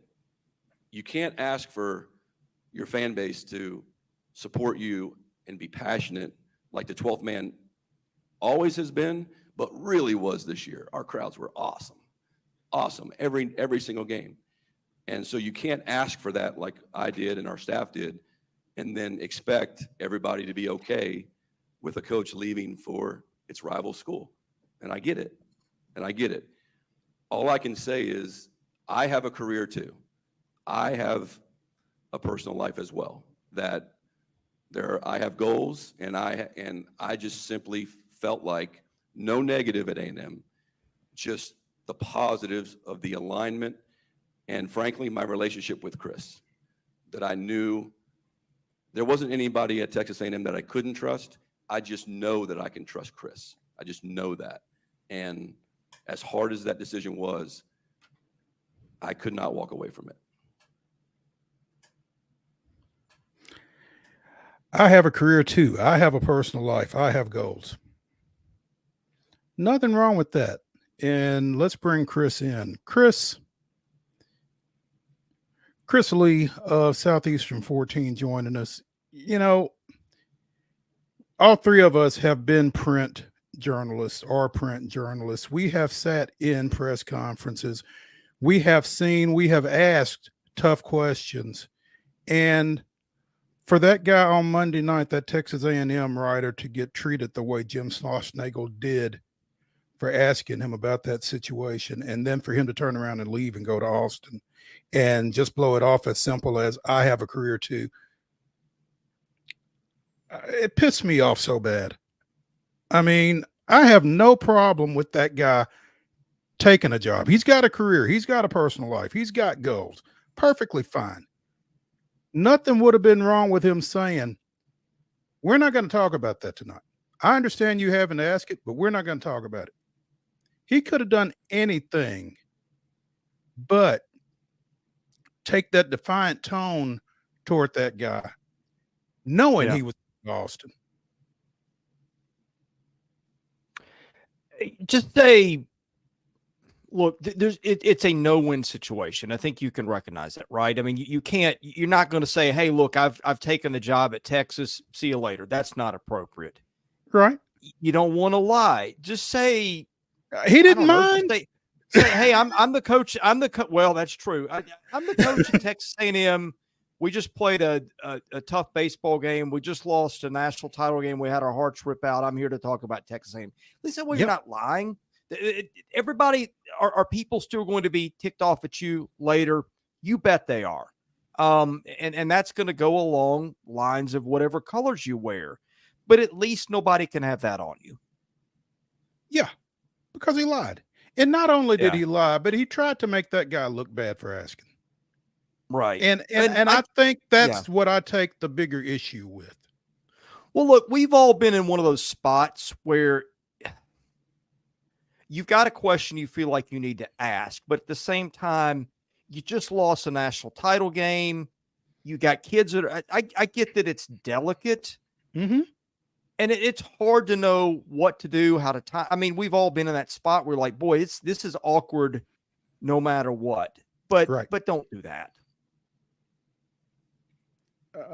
I mean, again, I got no issue with Jim Schlossnagle taking the job at the University of Texas.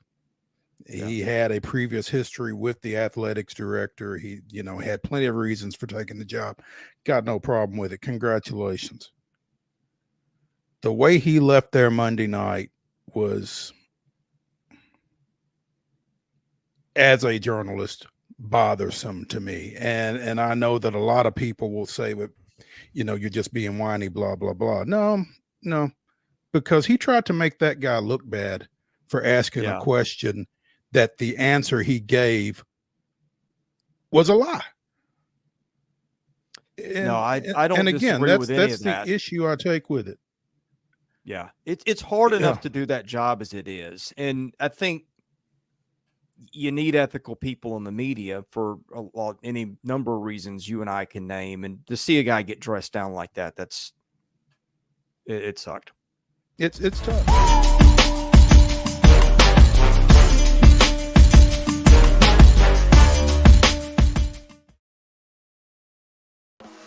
Bluegrass Auction Associates is hosting another estate auction in White House, Tennessee on Saturday, July 20th at 10 a.m. Join Bluegrass as they sell the Judy Matthews Honeycutt Estate, conveniently located in the scenic Orchard Park subdivision. This beautiful estate includes both real estate and personal property, so everything must go.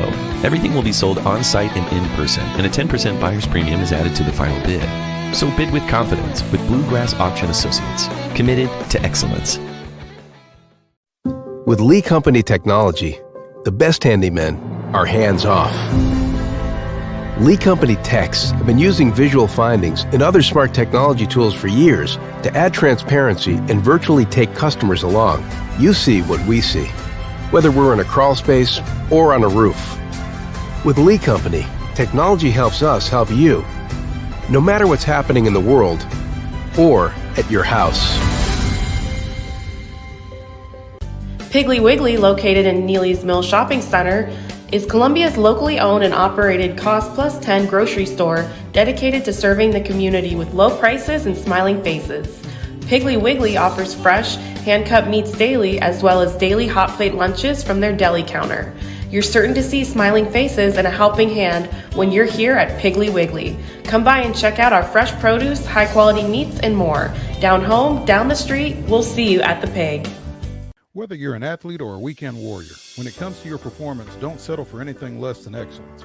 We're proud to announce that Mid-Tennessee Bone and Joint Clinic is now Tennessee Orthopedic Alliance of Columbia, where we are redefining sports medicine and orthopedics. Tennessee Orthopedic Alliance's team of expert sports medicine physicians understands the unique demands of your body.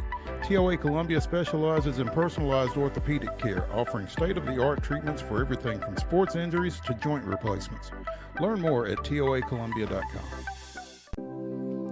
Custom Stone Handler supplies over 600 distributors and suppliers with quality stone products. Along with River Stone, we produce and distribute over 100 building, landscape, and other bulk products. Our goal is to provide quality products, service, and partnerships to ensure our customers' success. We firmly believe that the measure of any person or company is how they treat other people and customers. Give them a call at 931-490-4990 or visit CustomStonehandlers.com. As a quote mid-major, I guess you're kind of feeling it on both ends because, like you said, your freshmen that aren't getting on the field are looking for other places to go, and your guys that are playing at an all A-Sun level are looking to try to up their value, and so it's a tough spot for you and your counterparts to be in, I guess. Yeah, it is a tough situation because now.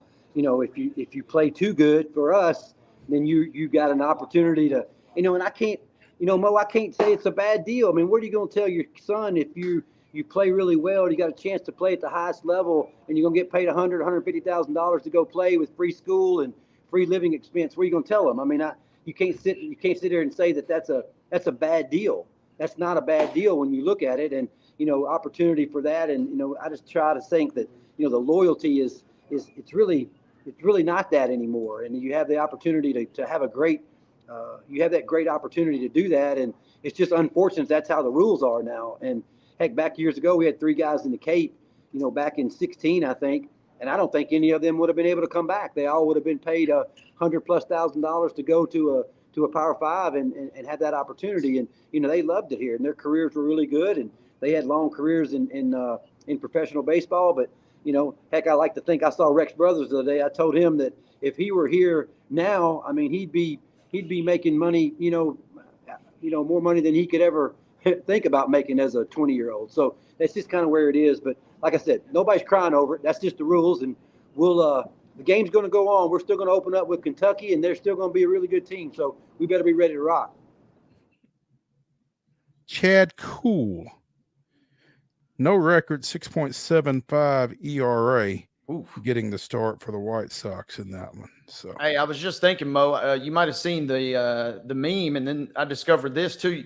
You can't be too upset with losing to the Cardinals. That Nellyville, the album, was released 2 days ago in the year 2002. So it was like the 22-year reunion. But then I just also learned that today his original album, Country Grammar, was released in 2000. So, I mean, St. Louis is kind of just maybe riding a little extra juice than you might have initially thought. So maybe we don't read too much into the Braves' performance because they were kind of running into a stacked deck maybe there. Yep. And the only thing that would have stacked that more would have been if they had worn their City Connect uniforms, their jerseys that are the Lou. Yeah, I mean, I'm from the Lou and I'm proud. Yeah. If they would have busted that out, I mean, it would have been. Yeah, you could have just canceled Christmas right there. That was it. So yeah, I'm not putting too much stock into that. I say the Braves bounce back versus the White Sox, and especially if Crochet is not pitching, you got a pretty good shot. And you mentioned the ERA for Kuhl there. I like your chances today. I would hope so. Maybe the offense comes back. Wade, I don't know if you saw it or not. but Shohei Ohtani. Well, let's just say this: He's lucky to be alive. Shohei Ohtani is lucky to be alive, and Bat Boys need a raise because yesterday's game against the White Sox, apparently Kike Hernandez fouled a ball into the Dodgers dugout that had Shohei's face written all over it until this.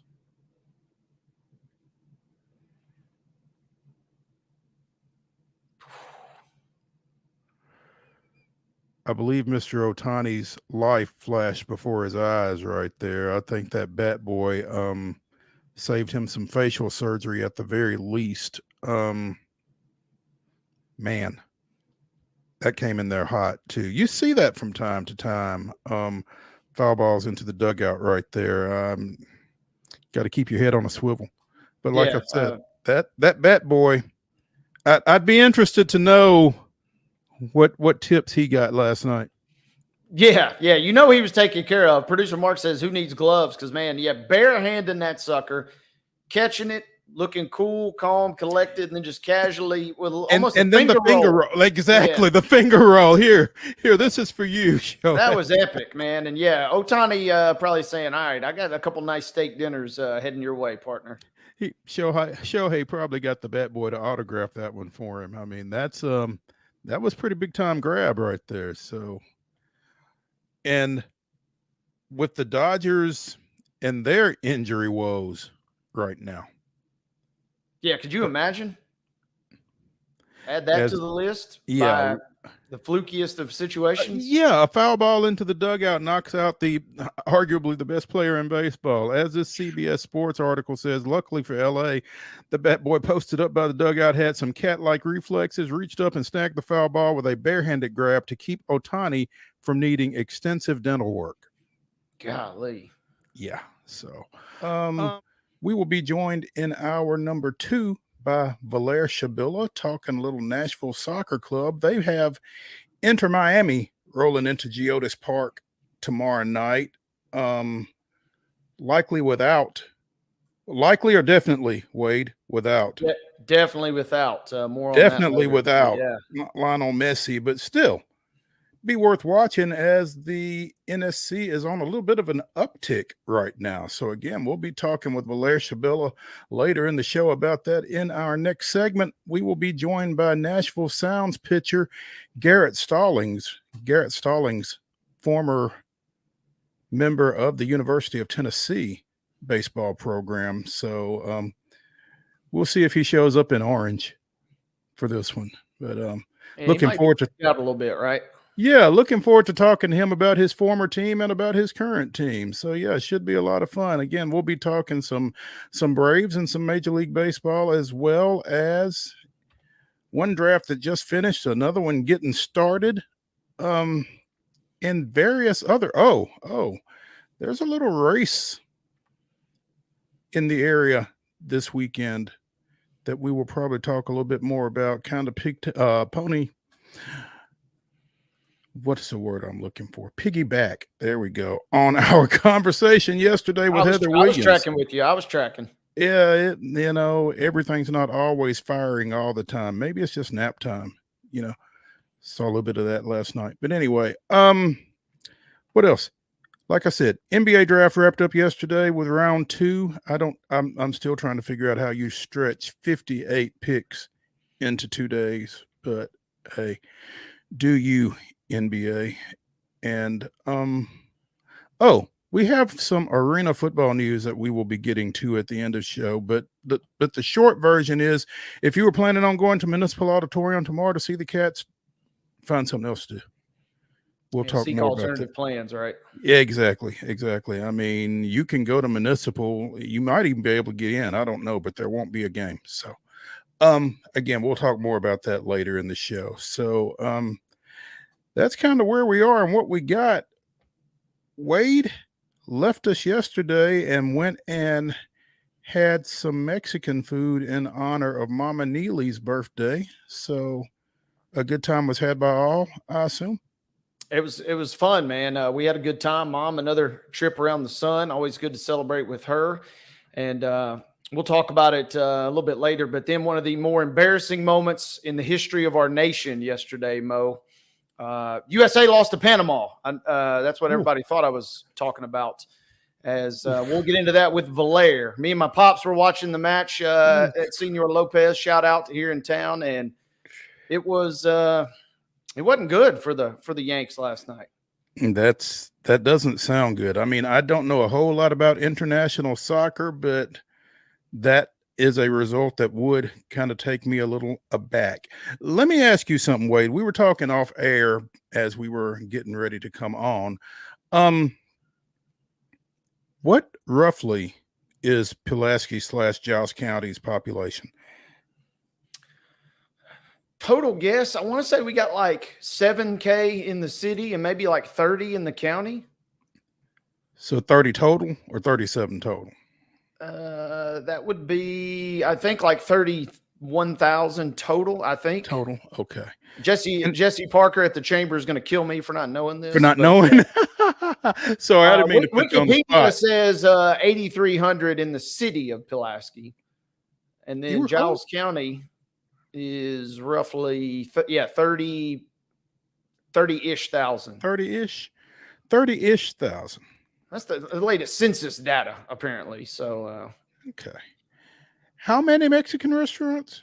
Man, what did I just saw this. We have a good friend of Main Street Media, Mr. Carmen Brown, who is kind of the Facebook news guy. You know, if that's a bit of a stretch, but hear me out. But he reports on a lot of things, and I think he keeps tabs of the local Mexican restaurant. I think we're up to 6 full-blown Mexican restaurants, and I think there's even like 2 food trucks in addition to that. So if you want some Latin food in your life, Pulaski's not a bad option, and you got a few to choose from. And so you shouldn't have a hard time getting in at any point then, basically, right? That's the way I look at it. You know, a lot of people in the town have kind of complained over the years, but the way I look at it is, hey, if you go to one and it's busy, just guess what? You just go to the next one. Find a table at the other one. It doesn't seem like it's 6th full-service Mexican restaurant just opened in Pulaski this week. For 30,000 folks. 30,000 in the county. And all of those, to my knowledge, are in the city limits. So if you want to drive into town from, Minor Hill or Campbellsville or wherever, you can do so. But it's a bit of an odd situation in terms of a glut of one particular food group. That it would sound like to me that Pulaski is pretty well saturated in terms of Mexican restaurants at this point. If you want a taco, an empanada, anything like that, yeah, we got you covered. And if you were thinking of opening one in Pulaski, not sure that's a great idea. Wouldn't think so, but that hadn't stopped some people from trying. And the crazy part is all of them seem to be doing relatively well. You got one or two staples that have been here for 15 plus years, and then there's 3 or 4 that have opened. And you're thinking, okay, they won't last very long, and they're still thriving. So it's odd, man. It's a bit of a head scratcher. I'm not gonna lie. That reminds me, we haven't mentioned it yet, and I'll have to pull this up for official. But did you see the tweet that the USA got beat by Japan in a international football competition a couple days ago? It was like U20. And I did not see that. Yeah, it was. I'm not sure you saw it either. I mean, I can't repeat a lot of the jokes that were going around because there were certainly jokes, but it was not a good look for USA losing to Japan in tackle football, right?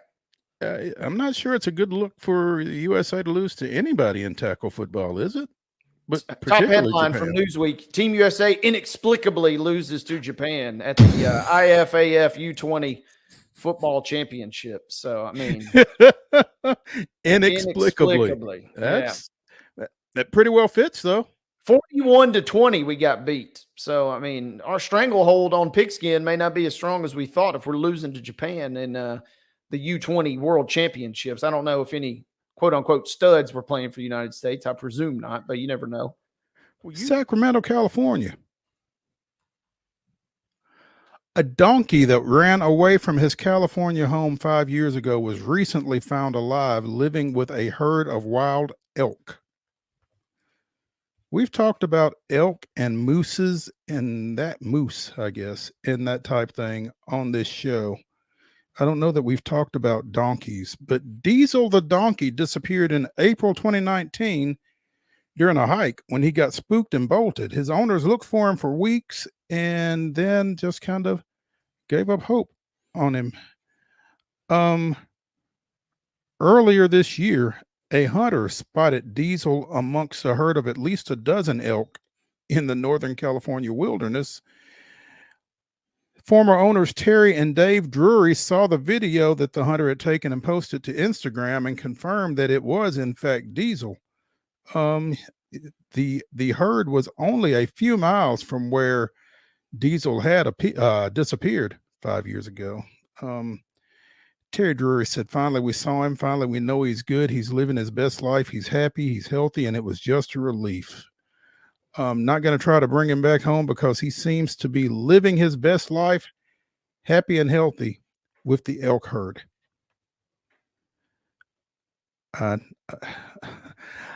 A donkey in the midst of elk.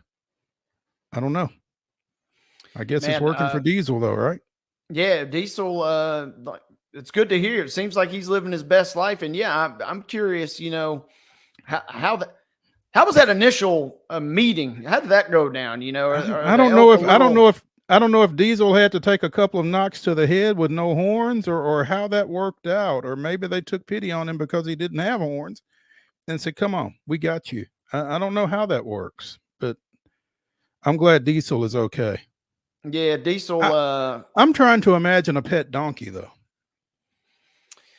Yeah, and the owner's probably also like, he's acting he's a little happier than when we had him. Maybe he's I love this quote at the end, said, quote, "He's truly a wild burro now." So he's out living. Big Diesel. I'm with you though. I'm wondering if there was some sort of initiation or did he get jumped into the elk herd or what? Right. Because I'm curious if he had to beg for entry or they just kind of accepted him. But that is a nice, heartwarming story. And then if you're the owner though, you're probably like, man, I went out and bought a whole new donkey probably, and then Diesel was out here the whole time. You could have at least told me. Yeah, Diesel can't come back. We can't afford 2 pet donkeys. Yeah. Speaking, Wade, it looks like your monolith has been dealt with. Ooh, tell me more. Shiny monolith removed from mountains outside Las Vegas. How it got there is still a mystery. A strange monolith found jutting out of the rocks in a remote mountain range near Vegas has been taken down by authorities. How it got there is still unsolved. Why move it? I'm wondering that too, right? I mean, it's already What's out it there. hurting? I mean, I wonder what it took to move it. It doesn't say. Like, I'd love to know how big it was, how heavy it was, that kind of thing. But yeah, are we talking helicopter or like a Toyota Tacoma type situation? all right.